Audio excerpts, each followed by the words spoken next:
Good morning, friends. How are you on this day 66, March 7th? Today we're going to go through Numbers chapters 25 and 26. It's time for some Bible. We've gotten far. I can't believe how much we've gotten done so far. And I've got my coffee. You'll have to forgive me. I'll forgive myself, but you'll have to forgive me as I go through today because we are going to go through the census and I'm probably going to butcher some names. But let's go ahead and get started. We're going to start with Moab, Seduces, Israel. Chapter 25.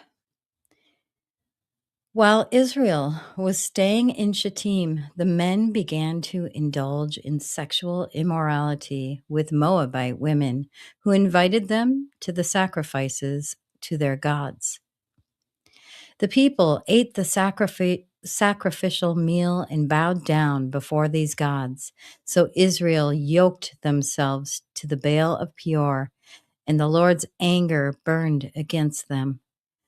The Lord said to Moses, "Take all the leaders of these people, kill them, and expose them in broad daylight before the Lord, so that the Lord's fierce anger may turn away from Israel." So Moses said to Israel's judges, "Each of you must put to death those of your people who have yoked themselves to the Baal of Peor." Then an Israelite man brought into the camp a Midianite woman right before the eyes of Moses and the whole assembly of Israel while they were weeping at the entrance to the tent of meeting. When Phinehas, son of Eleazar, the son of Aaron the priest, saw this, he left the assembly, took a spear in his hand, and followed the Israelite into the tent. He drove the spear into both of them, right through the Israelite man and into the woman's stomach. Then the plague against the Israelites was stopped, but those who died in the plague numbered 24,000. The Lord said to Moses, "Phinehas, son of Eleazar, the son of Aaron the priest, has turned my anger away from the Israelites, since he was as zealous for my honor among them as I am. I did not put an end to them in my zeal. Therefore tell them I am making my covenant of peace with him.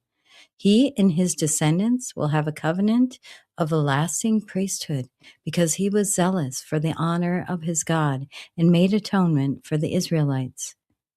The name of the Israelite who was killed with a Midianite woman was Zimri, son of Salu, the leader of a Simeonite family. And the name of the Midianite woman who was put to death was Cosbi, son of Zur, a tribe chief of a Midianite family. The Lord said to Moses, "Treat the Midianites as enemies and kill them. They treated you as enemies when they deceived you in the Peor incident involving their sister Cosbi, the daughter of a Midianite leader, the woman who was killed when the plague came as a result of the incident."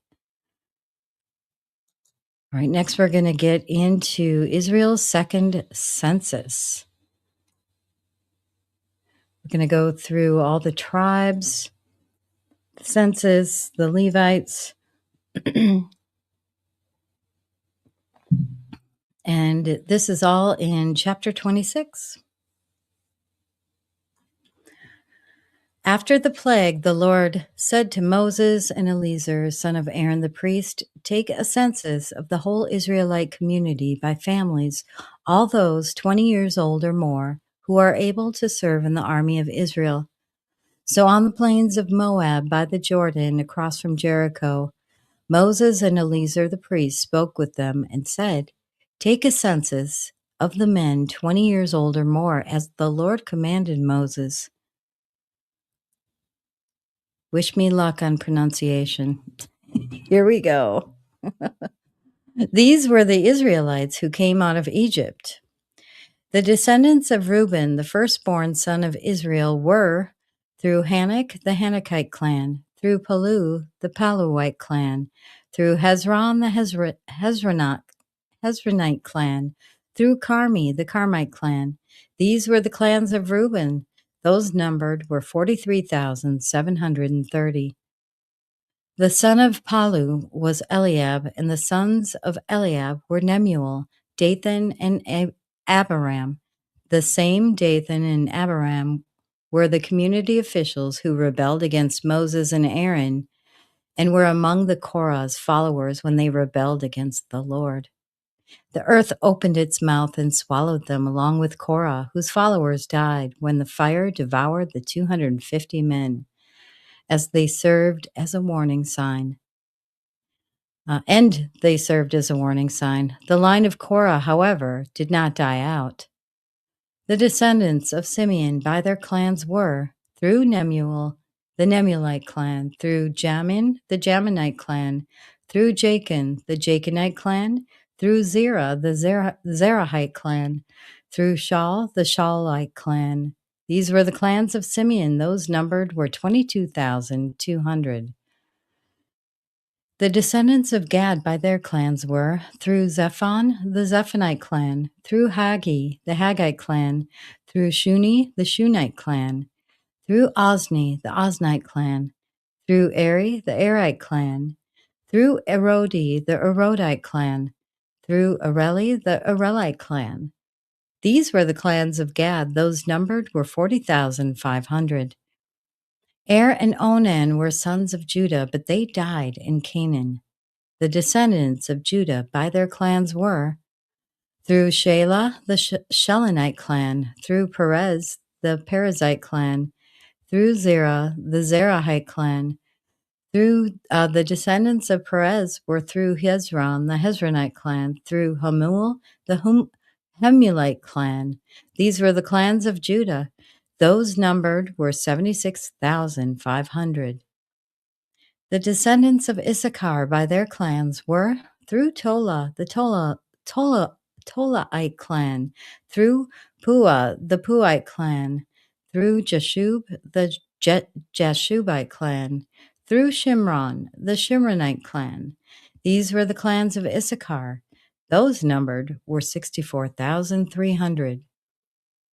The descendants of Zebulun by their clans were, through Sarid, the Saradite clan, through Elon, the Elonite clan, through Jalil, the Jalilite clan.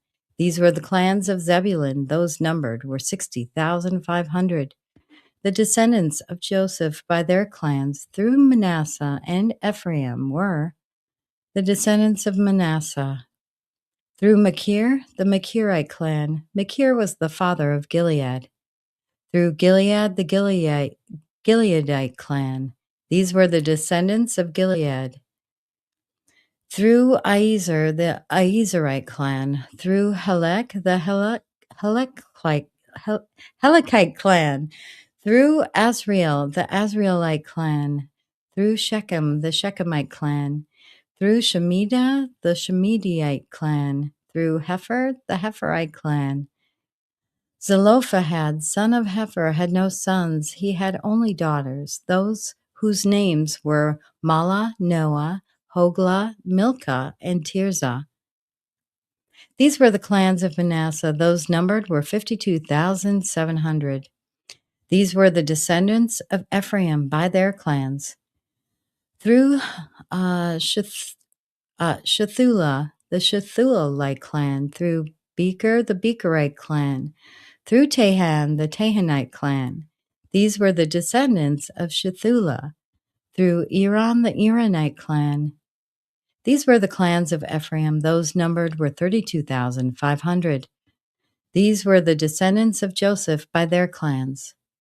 The descendants of Benjamin by their clans were, through Bela, the Baalite clan, through Ashbel, the Ashbelite clan, through Ahiram, the Ahiramite clan, through Shufam, the Shufamite clan, through Hufam, the Hufamite clan. The descendants of Bela through Ard and Naaman were, through Ard, the Ardite clan, through Naaman, the Naamite clan. These were the clans of Benjamin. Those numbered were 45,600.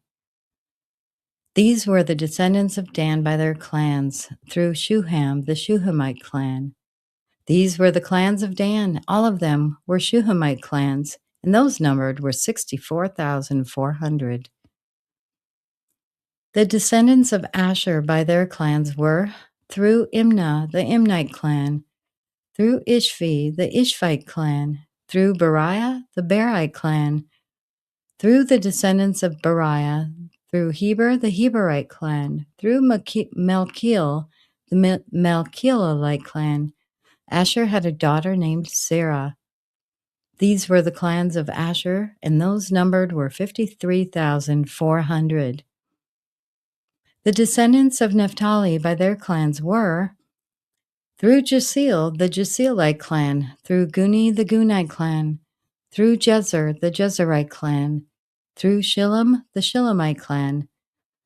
These were the clans of Naphtali, and those numbered were 45,400. The total men of Israel was 601,730. I wonder how many were there if you counted the women and children. You think maybe around 2 million? Probably, something like that, I would think. Not just women and children, but men under 20. And did they have a max age that they counted? Yeah, that couldn't serve in the army. I wonder how many there were. Anyway, I'm just thinking out loud. Let's continue. The Lord said to Moses, "The land is to be allotted to them as an inheritance based on the number of names. To a larger group, give a larger inheritance, and to a smaller group, a smaller one. Each is to receive its inheritance according to the number of those listed. Be sure that the land is distributed by lot. What each group inherits will be according to the names for its ancestral tribe. Each inheritance is to be distributed by lot among the larger and smaller groups." These were the Levites who were counted by their clans. Through Gershom, the Gershonite clan. Through Kohath, the Kohathite clan.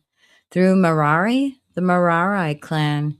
These also were the Levite clans. The Libnite clan, the Hebronite clan, the Malite clan, the Mushite clan, the Korahite clan. Kohath was the forefather of Amram. The name of Amram's wife was Jochebed, a descendant of Levi, who was born to the Levites in Egypt. To Amram she bore Aaron, Moses, and their sister Miriam. Aaron was the father of Nadab and Abihu, Eleazar, and Ithamar. But Nadab and Abihu died when they made an offering before the Lord with unauthorized fire. All the male Levites, a month old or more, numbered 23,000. They were not counted along with the other Israelites because they received no inheritance among them. These are the ones counted by Moses and Eleazar the priest when they counted the Israelites on the plains of Moab by the Jordan across from Jericho. Not one of them was among those counted by Moses and Aaron the priest when they counted all the Israelites in the desert of Sinai. For the Lord had told those Israelites they would surely die in the wilderness, and not one of them was left except Caleb, son of Jephunneh, and Joshua, son of Nun.